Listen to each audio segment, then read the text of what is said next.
What's going on, everybody? Welcome on in the Vikings Now by Chat Sports. My name is Patrick Siepman, and coming up on today's show, we got some great news for you Vikings fans as Jordan Love, star quarterback of the Green Bay Packers, is dealing with a left thumb injury that could have some big impact on the 2025 NFL regular season. And also Justin Jefferson, he's been dealing with that hamstring injury over the last couple of weeks.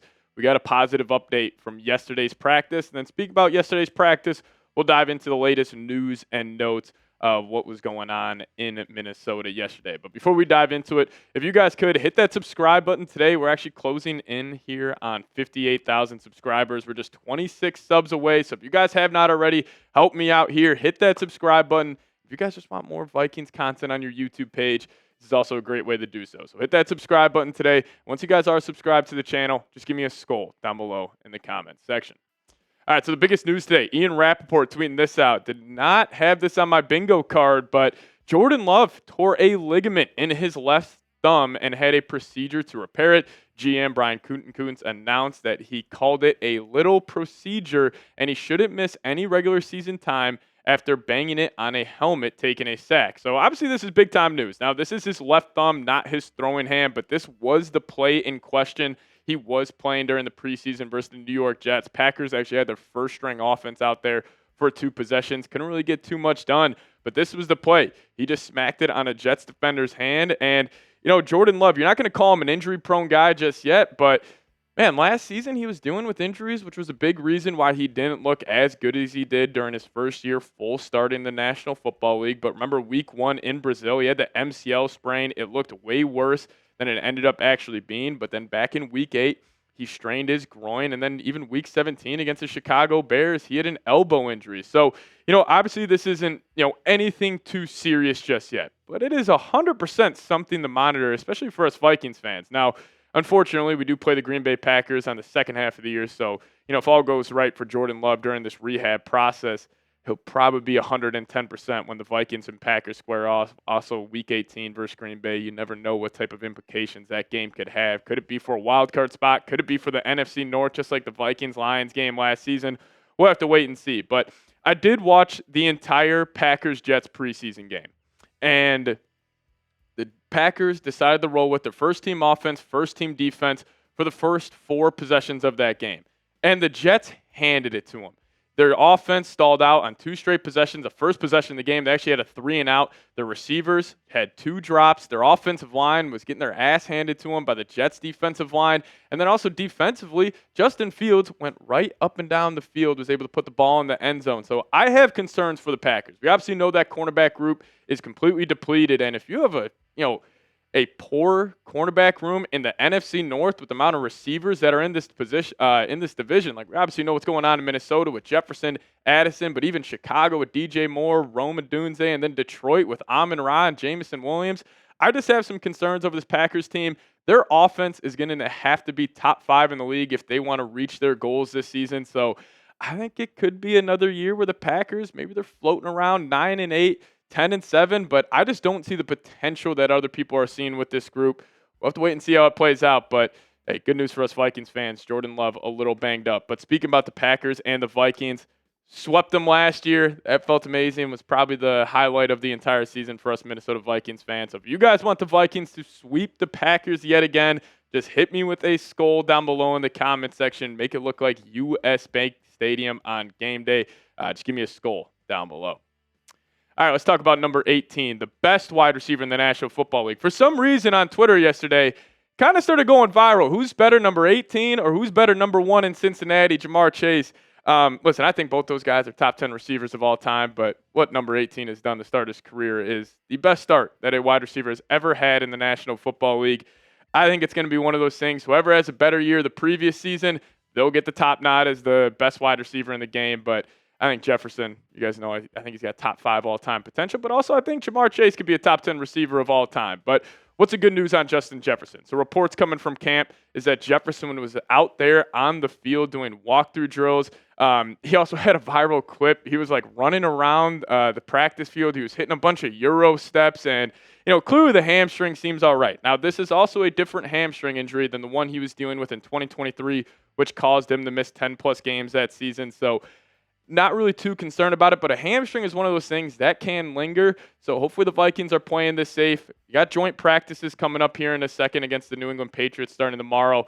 Doubt he is going to be out there, but it is still positive to see him just going through those walkthrough drills on the sideline. But Jefferson, he was on the broadcast week 1 of the preseason game versus the Houston Texans, and Paul Allen was asking him, hey, how you feeling?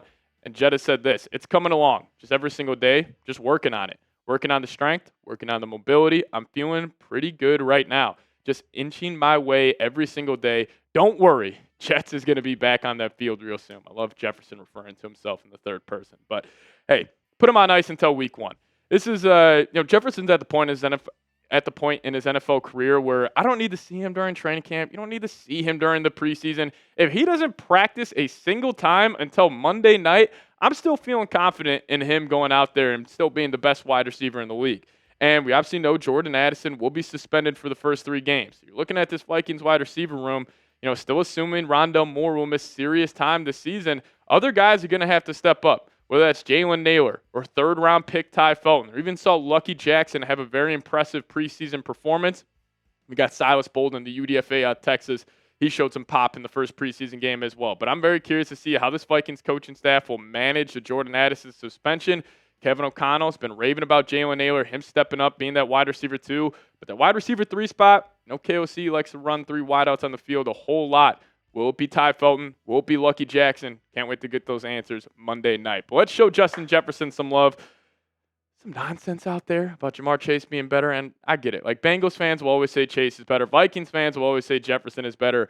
Hopefully get those 2 matched up in a Super Bowl at one point throughout their careers. But type those 18s down below. Now, coming up next here on the program, we are going to be diving into the latest news and notes from the practice yesterday. Nothing, really too big coming out of there, but some important injury updates that we'll dive into here in a second. But before we do so, I got to tell you guys about today's presenting sponsor, and that is Factor Meals. Now, you guys know I love Factor Meals, and here living a busy lifestyle covering the Vikings at Chat Sports, sometimes I always don't feel like making a home-cooked meal every single night. That's where Factor Meals has came in and has completely changed my life. So eat smart at factormeals.com/VikingsChat50 off and use code VikingsChat50 off to get 50% off plus free shipping on your first box. Now, between your busy schedules and summer plans, sometimes all we got is a couple of minutes. Factor helps me eat smarter with tasty, chef-prepared meals that are dietitian approved and delivered right to my front door. And now with more than 65 weekly meals made for how I live and what I like to eat, I've got even more ways to fit in a real meal wherever the day takes me. They got more variety, more meals, choose from a wider selection of weekly meal options, including premium seafood choices like salmon and shrimp at no extra cost. And you guys can also support your wellness goals, enjoy even more GLP-1 friendly meals, and new Mediterranean diet options packed with protein and good for you fat. So eat smart at factormeal.com/VikingsChat50 off and use code VikingsChat50 off to get 50% off plus free shipping on your first box. That's code VikingsChat50 off at factormeals.com for 50% off plus free shipping. Get delicious, ready-to-eat meals delivered with Factor. All right, so the biggest injury news coming from the practice yesterday, Ryan Kelly was not out there. Now, they also said no major injuries. This is just a veteran rest day. But also Christian Darrisaw back in the lineup fully on 11-on-11 team periods. This is completely massive. This guy is somehow able to tear his ACL and MCL back in week 7 of last season and then be ready to go week 1 versus Chicago Bears. This guy's one of the biggest freak athletes in the National Football League, one of the best left tackles in the league. So having him back out there is huge for this Vikings offense and obviously specifically the offensive line. But who was filling in for Ryan Kelly? It was actually Michael Jurgens, 2024 7th-round pick. This coaching staff is incredibly high on him. And for right reason. I'm high on him as well. This could be one of the, finally one of those moments where Kwesi found a hidden gem later on in the draft. As we know, Kwesi has not been the best drafting GM. He's killed it in free agency. But if he can somehow find one of these guys later on day 3 that could potentially be a starter, that would be massive. But at this point, he's just a high-end backup. And, Jurgens, his PFF grades versus Texans, pretty damn good. And this is also in a pretty hefty sample size as well, 43 snaps, but he had an 80 overall grade and really good in the run blocking department, posting an 85.6 overall grade. But we got to talk about J.J. McCarthy. Up and down performance week 1 against the Houston Texans. Some people are freaking out. Some people aren't really too concerned. The part I love the most is that he showed flashes. He's a 22-year-old kid. He's the youngest starting quarterback in the National Football League this season. I just want to see flashes, stuff you can develop on. He's going to have the misses. It's going to happen. It's going to be a process. So we all need to be patient. But two guys he continues to heavily involve, TJ Hawkinson and Jordan Addison. JJ obviously had that strong connection with Colston Loveland back at Michigan, especially on third and long situations. I could see the same thing happening with JJ and TJ this upcoming year. And my take on J.J. McCarthy and just this Vikings offense as a whole. Once J.J. McCarthy just gets more reps and this offense gets healthy and Jordan Addison is back from suspension, this unit is going to be a problem because what was the biggest point of emphasis this offseason? The Vikings got to run the football. They got to be more productive running the football. And week 1 in the preseason, the Vikings team run blocking grade, according to PFF, was the highest in the National Football League. So if you're able to run the ball, plus with the weapons on the outside, with number 18, number 3, and J.J. McCarthy gets more accustomed to the NFL play, watch out for this offense. It could be incredibly dangerous once they get fully, ready to go at the second half of the year. But also Mad Max, Golden Gophers legend. He continues to impress, man. He had a deep ball to Tim Jones yesterday. It was a perfectly placed football. It was just a simple streak route on the left sideline. Dropped it right in the breadbasket. It was a beautiful throw. And kind of my take right now on Max Brosmer and Brett Ripp and Sam Howell, who's going to win that QB2 battle. I think he's got an outside chance to be QB2 this year for the Vikings.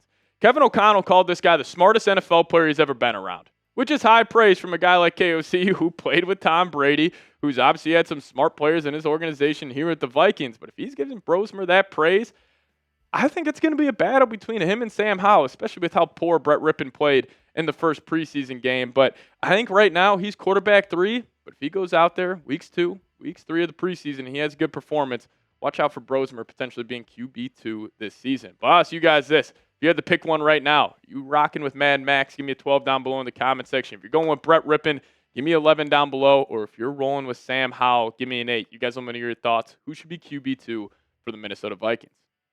Now, if you guys could, hit that subscribe button on your way out. We appreciate all of you guys watching today's show. We'll keep you guys posted with everything around your favorite football team. So hit that subscribe button today, and we'll see you guys next time. As always, Skol Vikes.